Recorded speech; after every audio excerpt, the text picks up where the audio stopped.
Travis Wayne Goodsell.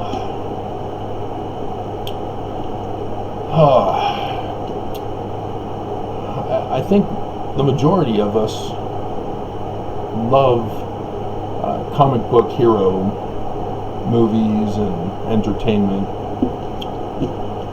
As whether you're a DC or a Marvel, or you just don't care, you love them both, and so there is no need for fighting, picking sides. That's the way it was in high school. Everybody was asking me, are you a country music fan, or a pop fan, or a new wave fan, or metal, or, they were trying to fit me into a category whereby they could judge me as to whether I'd be worthy enough to be their friend. Dear God. So fortunately, I was able to say I like all kinds of music.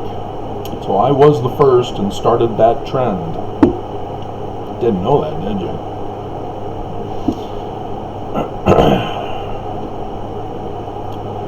But the music industry was specifically forcing a categorization of the populace, which led to many a fight, even among the bands. But yeah, we all relate to a certain superhero, as their origin story is similar to ours, as Spider-Man was bullied as a kid in school and was good in science. Superman comes from outer space, from the House of L. Everybody can relate to that one, right? Mormons can. Kolob, Goodsell, House of L. But I find it disturbingly bizarre that there are those among us who don't care to be heroes. They find joy in emulating villains.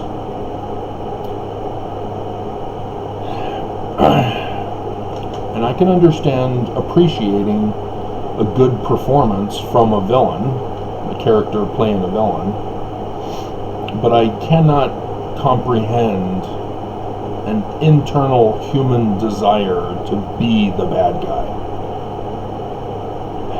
as is illustrated in M. Night Shyamalan's Unbroken. Mr. Glass, played by Samuel L. Jackson, he,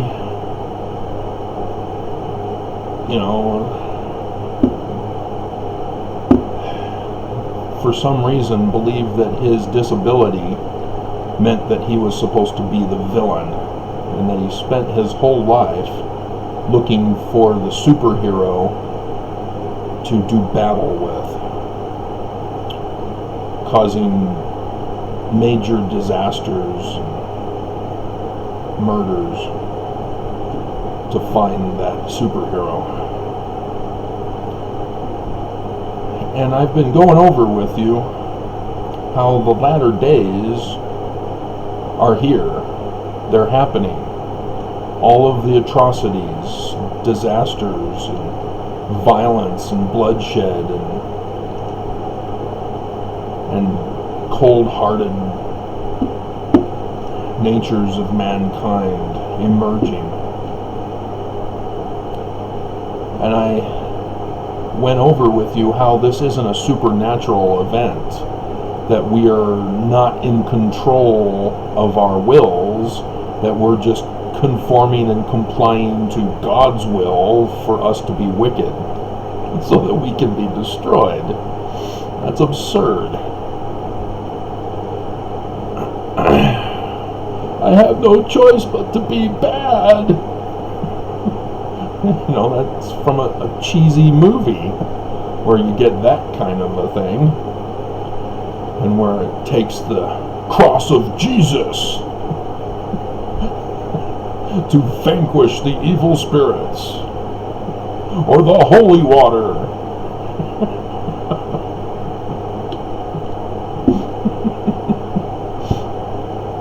So yes, you can see where I'm going with this. Everybody loves the superhero stuff, and likewise, Jesus is to blame for this. Because the stories of Jesus are just classical comic book hero stuff. As I think there's can't remember the movie where there's like superhero cards and Jesus is one of them, and Jesus is destroyed by some other card. I can't remember now.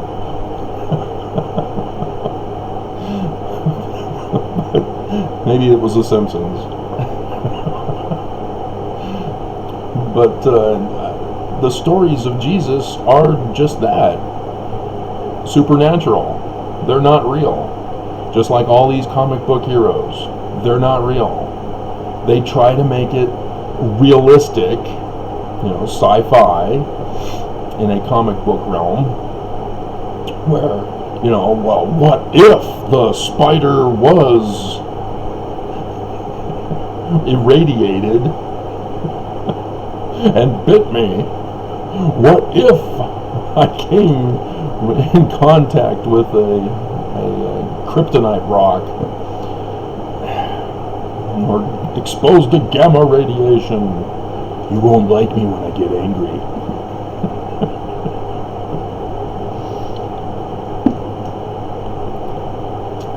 But I've been trying to teach that Jesus is apocalyptic literature. Apocalyptic literature has this supernatural element to it because it's associated with signs in the heavens, which the constellations are attributed to some kind of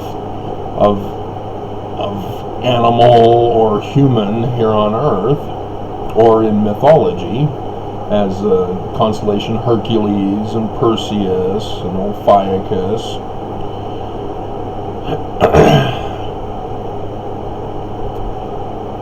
As the superhero stories have gone all the way back to the Egyptians in origin. And they're not intended to be literal. When Bruce Willis's son finds out that he's unbreakable, he thinks, "Hey Dad, let's test it. I've got a gun here, I'm going to shoot you." Put the gun down, what are you doing? "I'm going to prove you're real, Dad, I'm going to shoot you." See, this is where people get weird when they think that the supernatural is real. And religion has helped perpetuate that concept, as Jesus himself was turned supernatural by Constantine, the king of the Jews.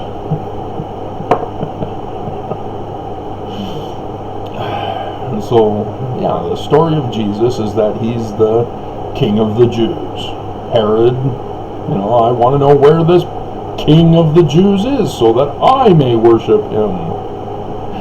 Yeah, you want to kill him. And despite the errors in timing and character and association of constellations as anthropomorphic characters in the story, people literally believe it's real, that it's a real history. And it screws everybody up, so that when the second coming is now, everybody is oblivious to what is supposed to happen, as they believe it's supernatural stuff that still has yet to happen. You know, like the war in Jerusalem. Where is it? Nelson came on the pulpit of conference and finally admitted we're in the latter days. He had some help by a certain person who made it evident that we are in the latter days, but it took him 4 years for an admission. And yes, I know Hinckley did back in 2001. He was premature.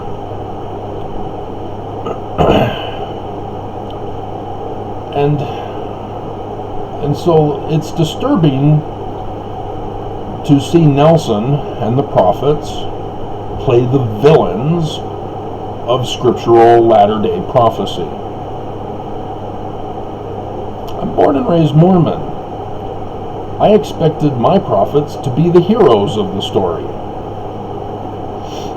And until I learned better, believed that Jesus was going to come from outer space and destroy the wicked, and we'd go back to Missouri.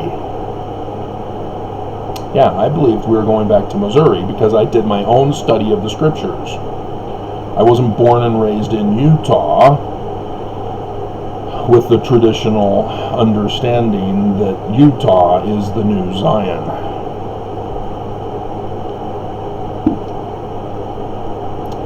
That's the bad guys.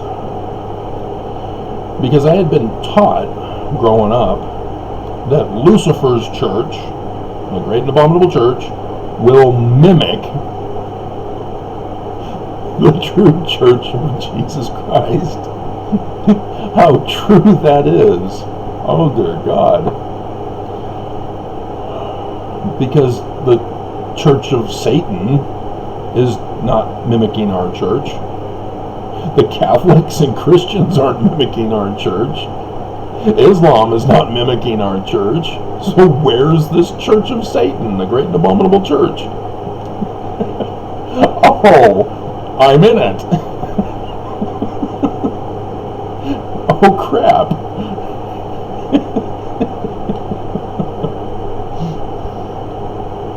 And thus the real church are those who recognize this, who adhere to the Book of Mormon, do their research, and search for the truth, and realize that Joseph Smith was assassinated and his organization usurped.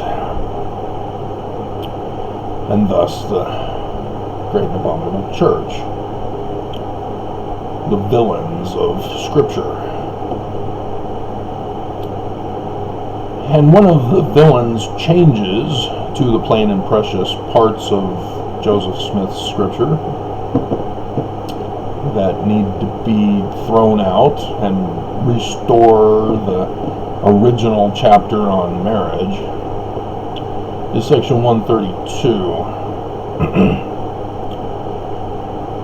And in here, in verse 19, it talks about the new and everlasting covenant, which is of marriage, and it already contrasted the worldly marriage, that it has no effect in the afterlife, despite all the loving songs and the poems. Our love shall last for all eternity. Great in poem to flatter and fool a woman, but reality is as reality is. But nonetheless, in the middle of it, after your name is written in the Lamb's Book of Life, there's the commandment not to commit murder, whereby to shed innocent blood. So it defines murder versus killing. If you're defending your life, you're not murdering. You're not murdering innocent blood. You're defending your life against an enemy that's trying to take your innocent life. And it frustrates me to no end to watch show after show, movie after movie, even in comic books, the comic book movies. Oh no, we can't stoop to their level. They have to go through the justice system and hire a lawyer who will get them off of their crimes so that they won't be punished. What? What are you teaching us? That's not our Constitution even. You don't get a lawyer so that you can get away with your crimes, and that the poor are unable to get away with their crimes because they get an appointed counsel. What the crap? Oh no, I found this glove and it doesn't fit. You must acquit. Oh, okay, well, I guess that glove doesn't fit. I guess he didn't murder him. What about another glove? And it's so frustrating to have a broken justice system, and for people to think that we can't defend ourselves, that we now become the villains if we defend ourselves. You know, there was one person on a news show who said that we need to make a citizen's arrest for Trump and all of the government officials, because if they're not going to be held accountable by the justice system, then we the people need to step up and show that we will not allow crime to run our government. And everybody was appalled. Oh, this is atrocious. How could he dare say such a thing? Or the former attorney general saying when they go low, you kick them. Oh, you can't say that. Oh, you're stooping to their level. They're criminals. Lock them up. Well, hell, how hard is it to lock up criminals? Apparently, I don't know. We better investigate for years to find out if what they did in the open, in public, on video for the whole world to watch is a crime. I mean, dear God. I don't know. We got to investigate. I don't know if we have enough evidence to lock them up. It's the same thing with the church. Nelson, using the secret code from the Covenant Path, ordered Mormons to arms to protect the church from something that's coming in the coming days ahead.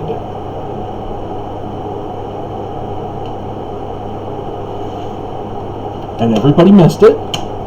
Everybody was focusing on the mentally ill person who's denying the virus that's going on right now, trying to make Joseph Smith not a prophet. Oh no, Joseph's not a prophet. The desolating sickness is mental illness. Or Oakes, who is ordering Mormons to attend church. The church is losing attendance at church.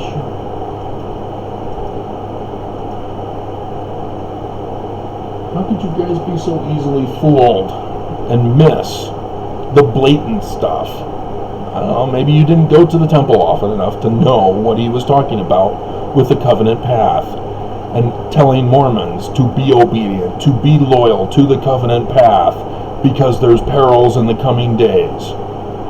As if somehow going to the temple will give you superhuman strength, superhuman powers to battle the perils. I'm armed with righteousness.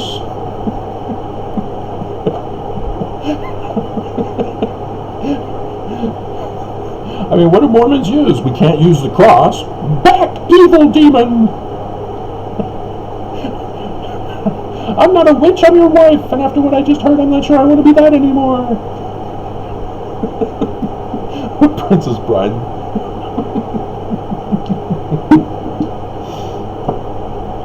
yeah, it's just, what are people thinking that they're going to arm themselves with for the perils in the coming days to protect the church for? Do you need the link? Should I go over the covenants with you? We're at 20 minutes. Are you going to still listen?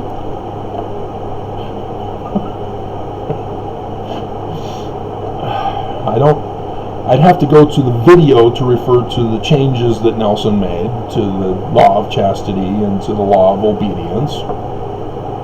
But I could go over the old ones. You know, you're supposed to kill yourself as part of the penalties for not obeying the prophets. And so any of you who will not take up arms to defend the church in the coming days ahead are supposed to kill yourselves. Which again would protect the church, because you no longer are a witness against the church. You're supposed to be reporting the church for their tithing protection racket to the FBI. FBI tips online, fill out all the necessary information, and say that you are forced to pay tithing in the church, or when you were a Mormon, you are forced to pay tithing, and include that you had to pay tithing from your allowance as a kid, or your babysitting money, or your lawn mowing jobs, or lemonade stands as children. You were forced to pay the tithing protection racket. It's not a donation. Let them know that. Because you get punished. You get demoted. You get denied if you do not pay a full tithe. You can't do installments. And also for those who are on Social Security, like the elderly or the disabled. If you don't qualify for disability, but if you're on disability, you've already paid your tithing, because that money comes from your paychecks previously, and so you're paying it again. So if your bishop demands that you pay it again, then you're paying more than a full tithe, which is also a violation. But the money is government money, Social Security, and the church cannot take that. That's what the FLDS Church of Warren Jeffs got in trouble for. Snap fraud violations. The women, the wives, would qualify for SNAP, and then they would hand over the SNAP cards to the bishop, and then the bishop would have the allocation of the food purchased from the SNAP cards to him, as the women and the children would suffer. That's not what it's for. And I didn't even hear them of using WIC. They could have also used WIC, as they had children and such.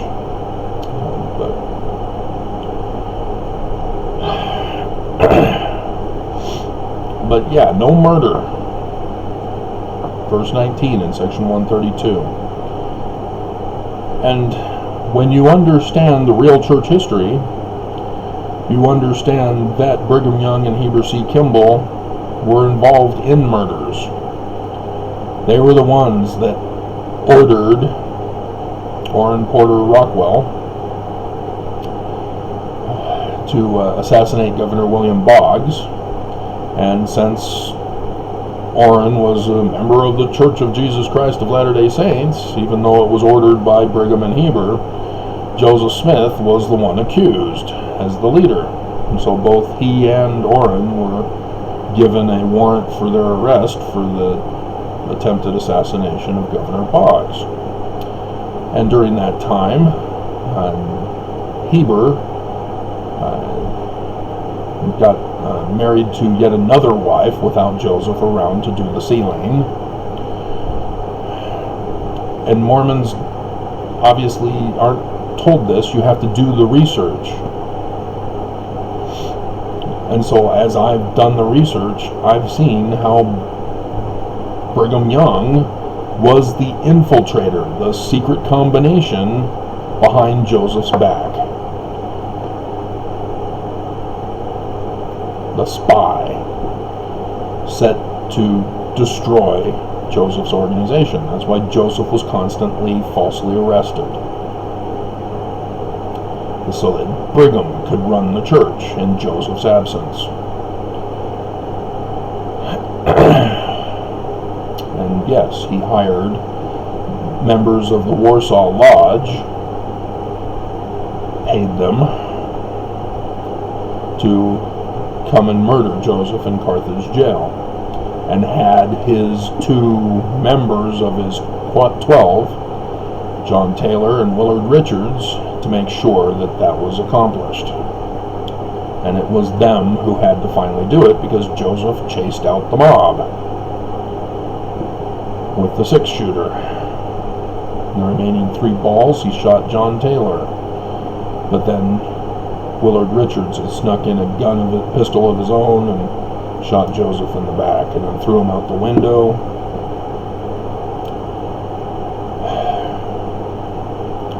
And so all those who were in this Danite group of Brigham Youngs are murderers. They call themselves the judges, Danites, but they are guilty of murder, shedding innocent blood, as they are responsible for the poor going through the plains in the wintertime. You know, just because Brigham Young stopped conference, I got word that the poor are struggling in the wintertime. Oh yeah, really? Who would have thought that? Go back and get them. I'll stay here with the women. And so yes, you hear the stories of the men rescuing but dying themselves in the freezing water, carrying people on their shoulders. That's murder of innocent blood. You know, they had plenty of time to make sure everybody went together. Brigham chose not to. And then you have others coming from Europe. You know, you don't go during the winter time.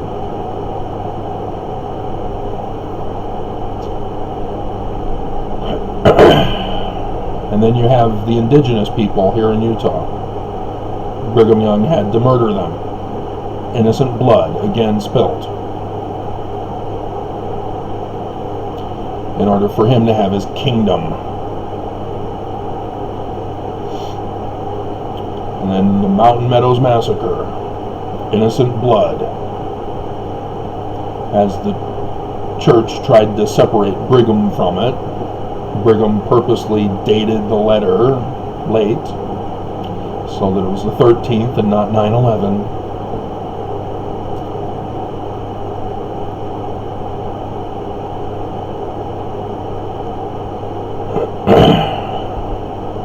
So now we have Senator Lee, who's involved in murder, just like his ancestor.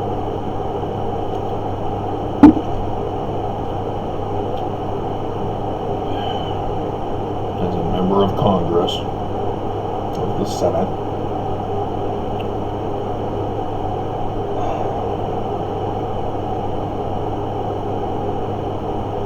And then you have the recent report of I can't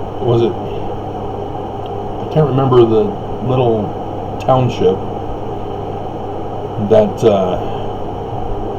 they suspect that it was the indigenous children of a boarding school, or a school, that they found buried in a mass grave.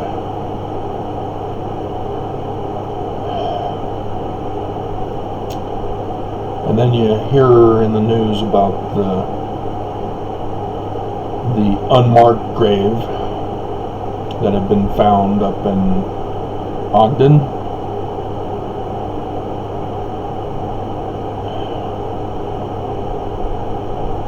You don't mark graves because you don't want people to know that there are dead people there. They're trying to hide the bodies.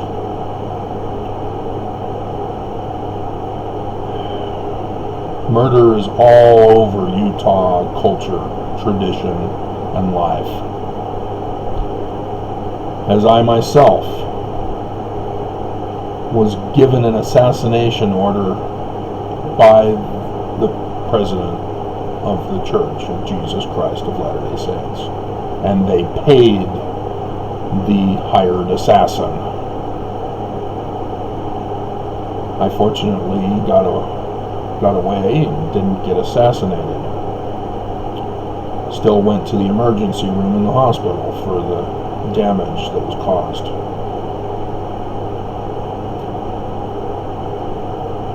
The prophets of the Church of Jesus Christ of Latter-day Saints are guilty of murder whereby they shed innocent blood. And as such, their exaltation is gone, according to their own scripture by Brigham Young. I tried to blame Joseph for it. Linguistic analysis does not tie it to Joseph. It did not exist prior to. It emerged the year after Brigham Young was sent to jail from an ex-wife.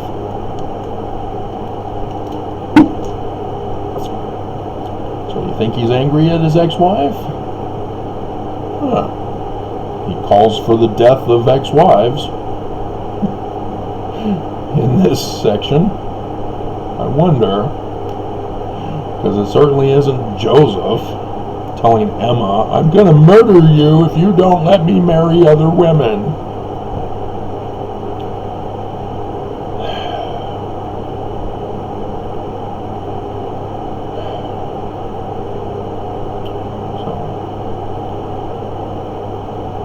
This is a dark day of church history, as they've been exposed as the great and abominable church, as the news from, what was it now, 2 weeks now? Or was it last week?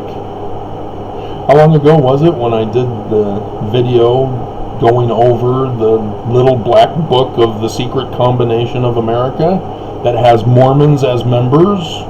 Mark Skousen, as well as church-affiliated members, you know, that has Bannon in there.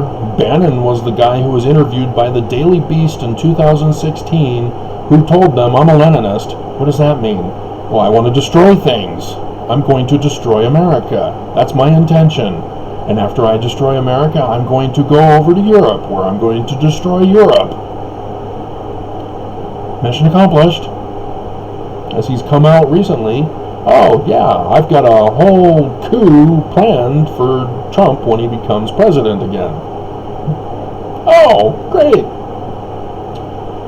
And why is he not locked up again? He was pardoned the first time around, but he's got other crimes now that we can arrest him for, but nope.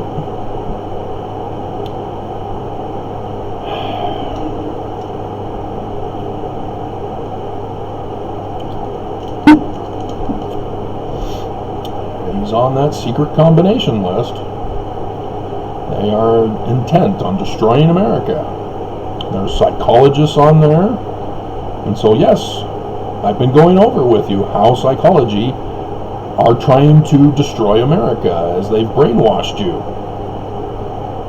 in the various techniques. That was a Mormon who designed the system by which they are using. Stanley Smith Stevens, Ogden, Utah, who then spent his time in Colorado during World War II and developed the dichotomy and non-dichotomy classification for behavior. Talk about your non-equivalency or false equivalency.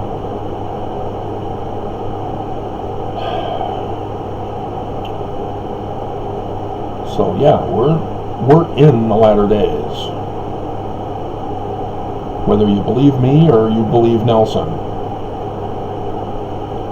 But you're not supposed to be the villains. I know the villains, they all think that they're going to get away with it, that the superheroes cannot stop them, that they're above the law, they are the law, and control everything, and everybody must be extorted to their will and be enslaved to their New World Order.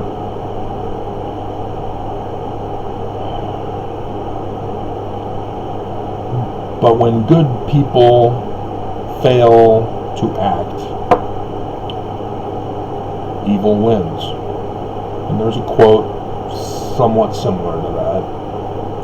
I'm not going to look it up.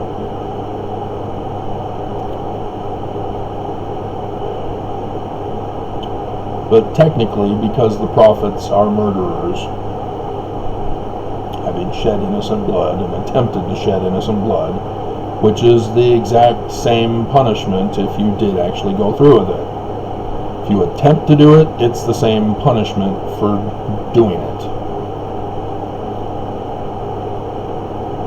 The church prophets all have to, because they have violated their own law.